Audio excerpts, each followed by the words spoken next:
Let us quickly prove that the Church of Rome has plainly made up this concept of so-called venial sins. It's yet another man-made tradition according to the imaginations of men, and it ultimately teaches a very low view of sin, as if some sins are big, some sins are small, some sins are no big deal.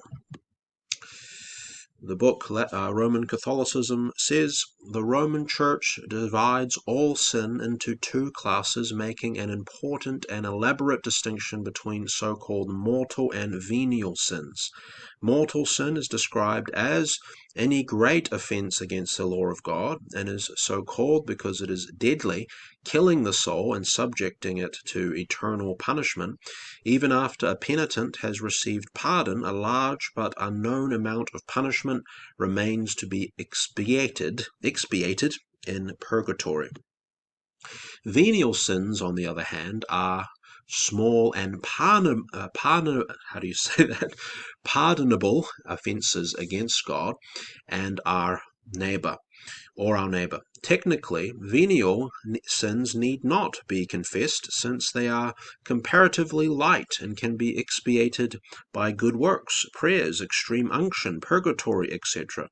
But the priests are not to be outdone by this technicality. The terms are quite elastic and permit considerable leeway on the part of those who want to probe more deeply into the affairs of the penitent. It is generally advised that it is safer to confess supposed venial sins also, since the priest alone is able to judge accurately which are mortal and which are venial.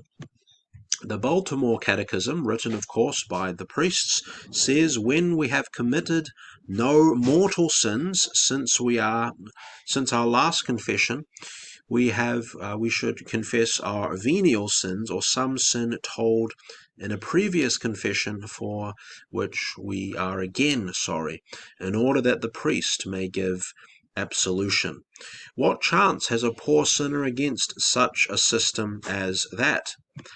There is no agreement among the priests as to which sins are mortal and which are venial, but they all proceed on the assumption that such a distinction does exist. What is venial according to one may be mortal according to another. If the Pope were infallible in matters of faith and practice, as claimed by the Roman Church, he should be able to settle this important matter by accurately cataloguing those sins which are mortal as distinguished from those which are venial. But such a list no pope has ever been able to produce. Instead, what they have is an elaborate system of compromise which is designed to promote the authority of the church and to give a considerable amount of leeway to the priest as to what seems expedient in individual cases. Among mortal sins, however, are those committed in breaking the Ten Commandments, together with the so-called 7 deadly sins: pride, covetousness, lechery, lust, lewdness, anger, gluttony, envy, and sloth. Included are practically all sexual offenses, whether in word, thought, or deed, and a long list of transgressions down to attending a Protestant church, reading a Protestant Bible, eating meat on Friday, or missing Mass on Sunday morning without a good excuse, which means that considerably more than half of the claimed Roman Catholic membership throughout the world is constantly in mortal sin.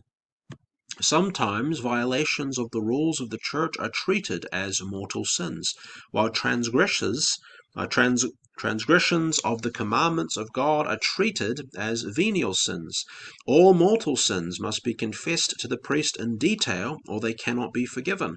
The theory is that the priest must have all the facts in order to know how to deal with the case, and what penance to assign. The real reason, of course, is to place the penitent more fully in the hands of the priest. But the Bible makes no such distinction between mortal and venial sins. There is in fact no such thing as venial sin. All sin is mortal. It is true that some sins are worse than others, but it is also true that all sins, if not forgiven, bring death to the soul, with greater or lesser punishment as they may deserve. The Bible simply says the wages of sin is death, Romans 6:23. And there Paul was not speaking of any particular kind of sin, but of all sin. Ezekiel says, the soul that sinneth, it shall die, 18:4.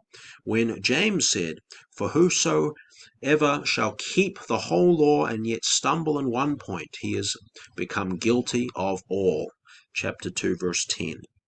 He meant not that the person who commits one sin is guilty of all other kinds of sin, but that even one sin, unrepented of, shuts a person out of heaven and subjects him to punishment, just as surely as one puncture of the eyeball subjects a person to blindness, or as one misstep by the mountain climber plunges him to destruction in the canyon below.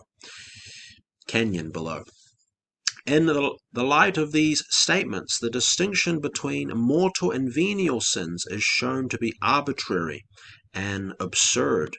The Westminster Shorter Catechism, Presbyterian, in answer to the question, what is sin, says, sin is any lack of conformity unto or transgression of the law of God. Question 14.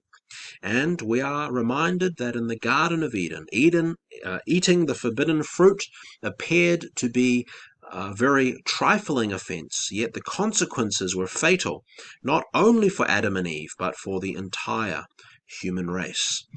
Romanism presents a purely arbitrary classification of sins. The effect of that classification is in itself immoral.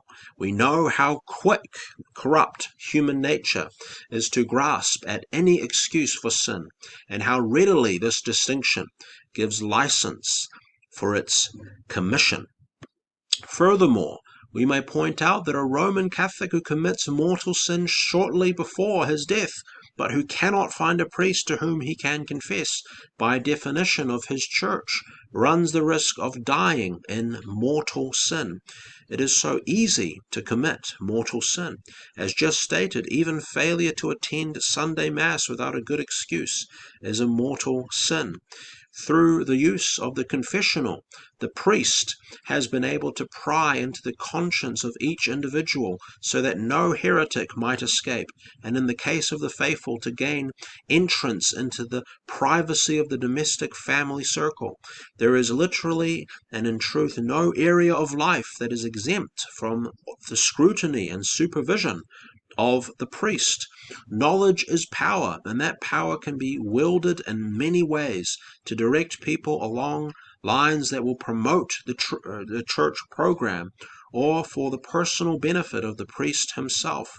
It is perfectly evident that the priest to whom a person has confessed his thoughts, desires, and every sinful action, just as it occurred, has placed that person largely under his control. For some, that means little less than slavery.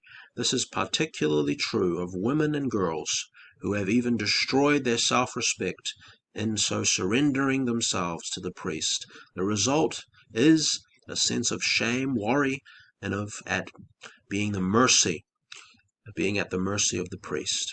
Through the confessional, Rome has been able to exercise an effective control not only over the family, but over political officials of every grade, teachers, doctors, lawyers, employers, and employees, and indeed over all who submit to that discipline. So this distinction between mortal and venial sins is extremely problematic, because some priests would say this and that is mortal sin and brings you outside the grace of God and in a state of nature and carnality and damnation. You need to be reconciled back to God through the confession. And other priests would say, no, that's not mortal sin, that's venial sin. And this creates a massive problem and inconsistency within Roman Catholicism. Some people what if a priest is completely wrong on this and that being a mortal sin or a venial sin? And again, this whole idea leads to a very low and watered down version of sin, as if some sins are no big deal. We can indulge in these sins, they're just venial sins. They won't send you outside of the grace of God, or they won't send you to hell. They won't destroy your soul. Right? Only mortal sins will kill your soul, but these venial sins, let's indulge in these venial sins as much as we want, without repentance, without caring, without confessing to God or to the priests. And so you can indulge and have license to do venial sins, but then try not to do mortal sins. What if you have a very liberal or liberated priest who would say, well, pornography, for example, is not a mortal sin. It doesn't kill your soul. And so you indulge in this, or you indulge in drunkenness, or you indulge in laziness, right? The list goes on. The priest just says, well, that's not a mortal sin. You can do that as long as you pray to God or whatever. How many unrepentant sinners are in the Roman Catholic Church thinking they're indulging in venial sins because it's not killing their soul? This is a very dangerous doctrine, right? Again, Adam and Eve, all they did was disobey God in the garden. They ate the forbidden fruit. It seems like a small thing to us. We don't grasp how evil sin really is. Right? This simple act of disobedience plunged Adam and Eve into death and despair and misery and disease, not only for them, but for the entire human race, because God is infinitely holy. Every sin deserves death. Every sin kills the soul. Every sin is damaging. Every sin can lead someone to hell. It's not just outward acts, but inward, covetousness, impurity. If you embrace sin in your life, so-called smaller sins, if you're embracing these things without repentance, without remorse, then this is a sure sign that you're actually on the broad way that leads to destruction, that you're hardening your heart, that you're turning from the Lord. And so this doctrine of venial sin, it's clearly against the Bible, and it is clearly dangerous. It's dangerous for people because it leads to license. And it is very, very inconsistent from priest to priest, as if they get the say in the matter. They get to reconcile certain people for certain mortal sins, and some mortal sins are not really mortal sins to other priests. Very, very, very dangerous.